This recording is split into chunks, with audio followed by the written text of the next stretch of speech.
LSG 203 పెట్టి కాన్ఫిడెంట్గా వచ్చింది, కానీ చేపాక్లో సీఎస్కే టుడే బీస్ట్ మోడ్లో ఆడి 5 వికెట్స్తో విన్ చేసింది. సీఎస్కే వర్సెస్ ఎల్ఎస్జీ ఎంఏ చిదంబరంలో 53rd మ్యాచ్ హిస్టరీ రాసింది. ఉర్విల్ పటేల్ బ్యాట్ పట్టాడు. 23 బాల్స్లో 65 రన్స్, 8 సిక్సెస్, 2 ఫోర్స్. అది చూడాల్సిందే. ఐపీఎల్లో జాయింట్ ఫాస్టెస్ట్ 50 జస్ట్ 13 బాల్స్లో.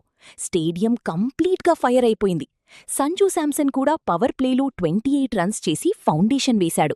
బౌలింగ్లో జీమీ ఓవర్టన్ ఒక డెవస్టేటింగ్ స్పెల్ చేశాడు. 4 ఓవర్స్లో 36 రన్స్, 3 వికెట్స్. ఇంగ్లిస్, ప్యాంట్ రెండింటినీ ఒకే ఓవర్లో అవుట్ చేశాడు. మ్యాచ్ మార్చి మొమెంట్ అది. మ్యాచ్ మార్చి మొమెంట్ 9th ఓవర్లో ఓవర్టన్ ఇంగ్లిస్ని 85 రన్స్కి అవుట్ చేశాడు.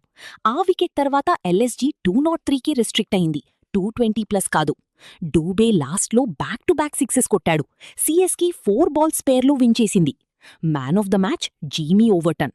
బౌలింగ్తో మ్యాచ్ కంట్రోల్ చేశాడు, క్లచ్గా పర్ఫామ్ చేశాడు. మ్యాచ్లో మీ ఫేవరెట్ మూమెంట్ కమెంట్లో చెప్పు. సబ్స్క్రైబ్ చెయ్యి, ఎందుకంటే ఎవ్రీ మ్యాచ్కి ఇలా హాటెస్ట్ హైలైట్స్ మీకు అందిస్తాను.